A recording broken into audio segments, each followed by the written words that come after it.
Is the 2023 Honda CR-V Hybrid the best hybrid crossover SUV?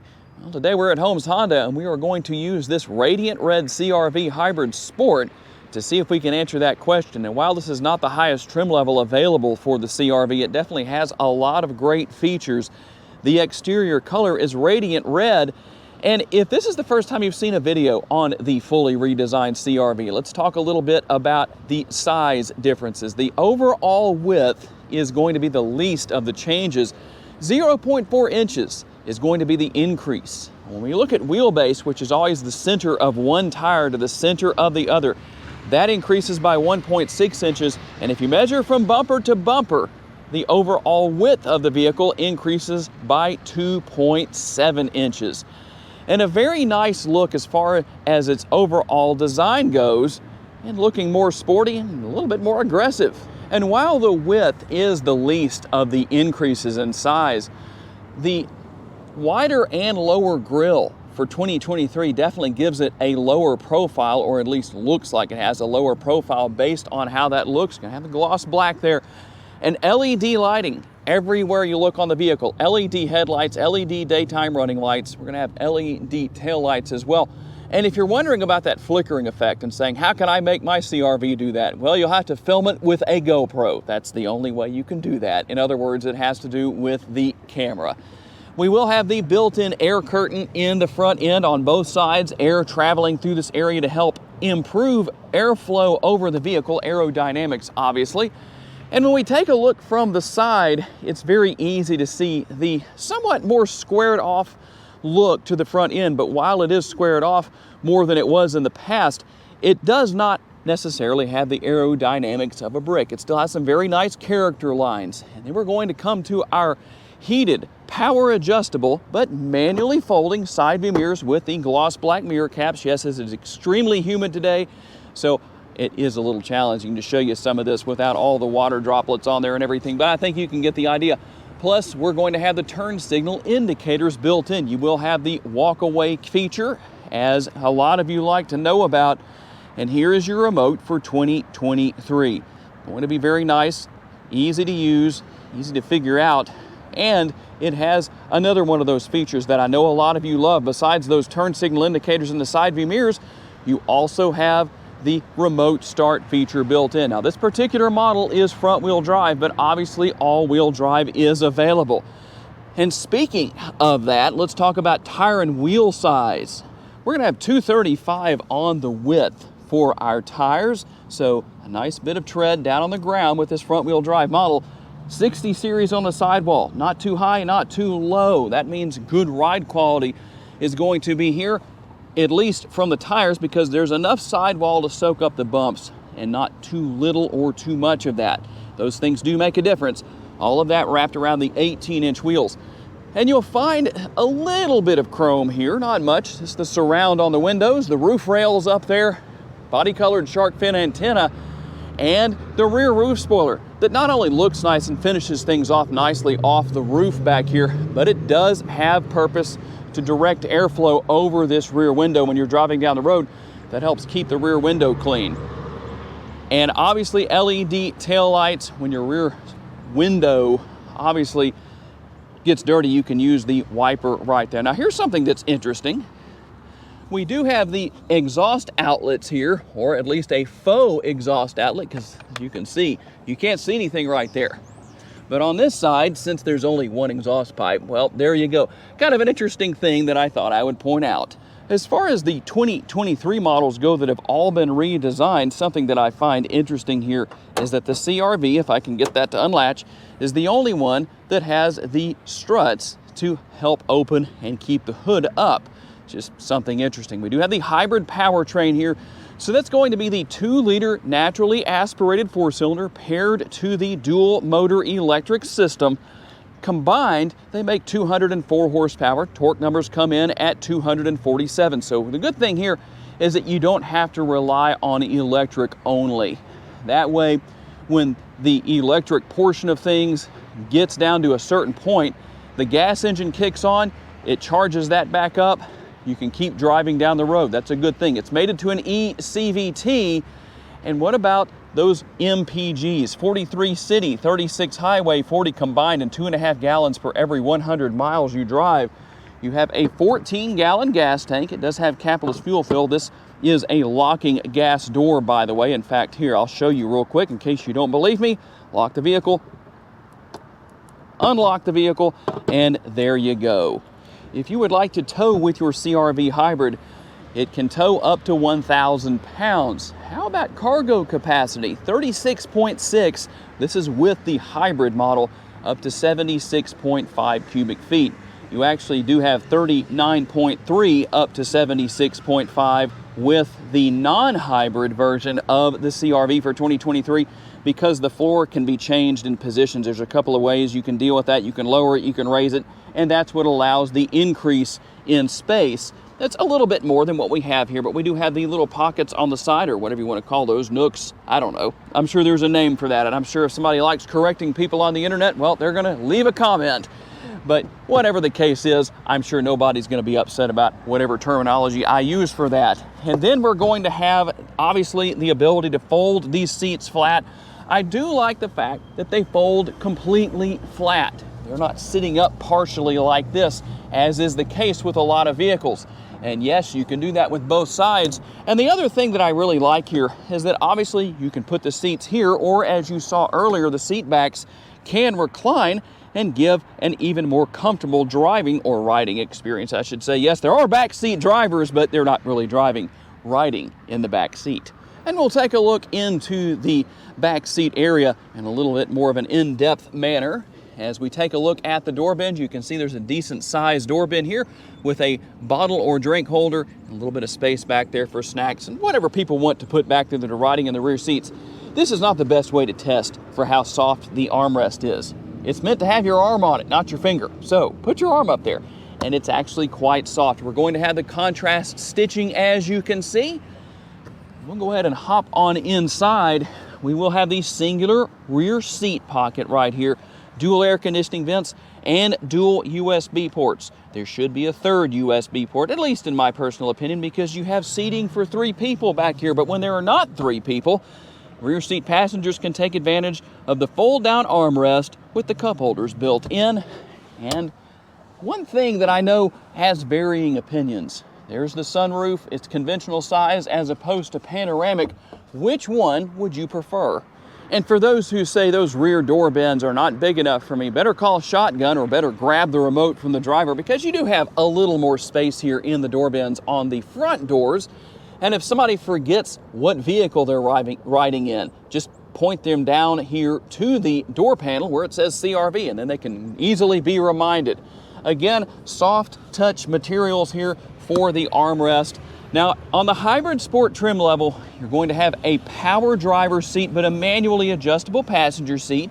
Both are heated, which isn't really going to do us much good here in Northwest Louisiana for a long time to come now. But you can see the differences in design here based on the 11th generation of the Civic platform, which is what we basically have here as far as what the new CR-V looks like.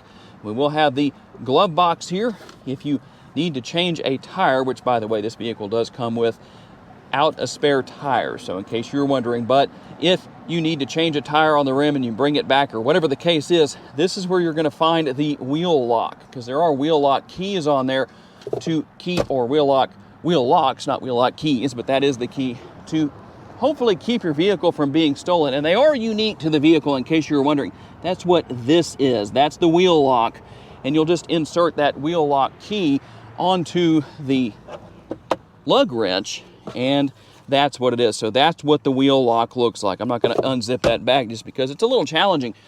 And I am going to show you that this vehicle does have Apple CarPlay compatibility. Very easy to use. You have your USB connectivity and a 12-volt right there.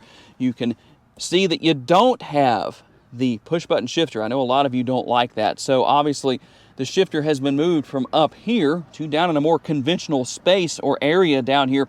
Your drive mode selector, and you can see what else is there, I think. And here is the multitasking lid for the center console, because it's also an armrest. Again, very soft. A lot of space down there, quite a bit actually. And you can control the functionality of the sunroof right here. We will have the sunglass holder, show you how that works. And we'll take a quick look at the vanity mirror. Hi everybody. And add the light there, and let's see how far back the visor goes for the sun to block things out. You can see that goes back very far. Somebody would have to be sitting way back and be reclined way back to have any issues there. And the oh crap handles, in case somebody wants to drop the hammer and test out the capabilities of driving with 204 horsepower. And most likely, I don't need to tell you what the differences are between the passenger side and the driver's side door right here. You can see all of the controls right there. And if you want to attempt a front wheel drive burnout, well, there you go. You can push that button right there and turn off traction control and see what happens. You do have a tilt and telescopically adjustable steering wheel. Drop the lever right here and you can make the adjustments as you wish. We'll hop inside and listen. Nothing new, but just in case you were wondering if that changed as far as the music or chime or whatever you want to call that goes, we're going to turn the fan speed down right there. A nice look at the digital instrument cluster. You can see what all we have here. And when you change driving modes, you can see what all is here. Econ, snow, we're going to go back up to normal. And then we have sport mode. So in case you were wondering about what all is here, well, that's what we have where that is concerned. And you'll also have the power flow meter that is available that you can go through depending on what you want to see. All I did was push home right there to do that. And then we can go through all of the other functionality and information you might want for the vehicle. We're not going to go into everything, but just to show you what all is there in case you were curious to know, well, there you go. Steering wheel mounted controls and what appear to be paddle shifters, those are actually responsible for controlling regenerative braking. Another way that this CR-V helps to maintain the charge of the hybrid end of things, so you can raise that or lower it, and that will determine how much of that actually takes place. And we will have our infotainment screen here. I'm going to show you a little bit more about that in just a second, but I'm going to go into reverse. And again, that flickering effect is due to the shutter speed of my GoPro. And even when I change the shutter speed, it still doesn't go away. It all has to do with that and lighting and whatever. Not a big deal. But just so you know, we do have the multi-view rear view camera, and it does seem to me more responsive than what it was in the past. At least to me it does. And maybe that has to do with my lack of experience. I don't know. There are the heated seats, and I dare not leave that on a hot and humid day as we have here. We're headed for 90 degrees today. So it is what it is where that's concerned. But I told you I wanted to show you one more thing about Apple CarPlay compatibility. One thing about it is you will need a USB cable for that to work. You can pair your phone wirelessly via Bluetooth, but as far as using Apple CarPlay, yeah, you're still going to need the old USB cable. Kind of getting out of date, isn't it? And because it's hard to do one-handed, I didn't connect and show you everything at the exact same time, but you can see what is here. Yes, you can use Google Maps if you want to, so if you're wondering about built-in navigation, no, built-in navigation is not here. But when you pair your phone, you do have built-in navigation at that point. So you can see what is here and all of the different features and functionality. Pretty easy to figure out. Very nice setup. I do like the look here. It's easy to use, easy to figure out. If you can use your phone, then you can use this feature and you are in good shape. And one last thing before we head out for our test drive, what does the audio system sound like? Well, let's listen.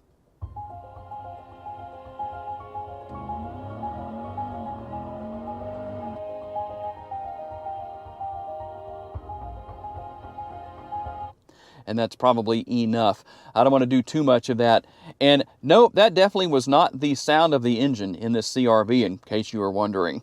Okay, here we go on our test drive, and as usual, if you watch me regularly, I will give you the road noise test. So we're going to get out here on this section of road that is anything but smooth, and I'll be quiet for a few seconds and let you listen. I will be driving 65 miles per hour for those who are curious.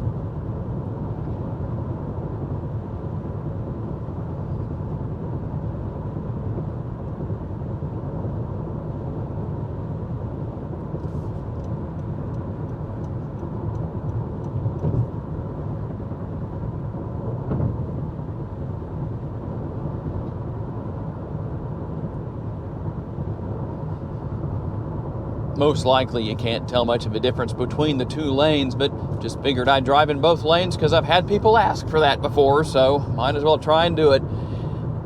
Overall, considering the condition of this particular road, the road noise here may seem really bad. It may sound like you're getting a lot, but this road is in terrible condition, so it's really kind of an overkill situation, but it's really the best thing I have to give you the kind of a worst case scenario. So based on the fact that I drive this road regularly, it's not bad at all.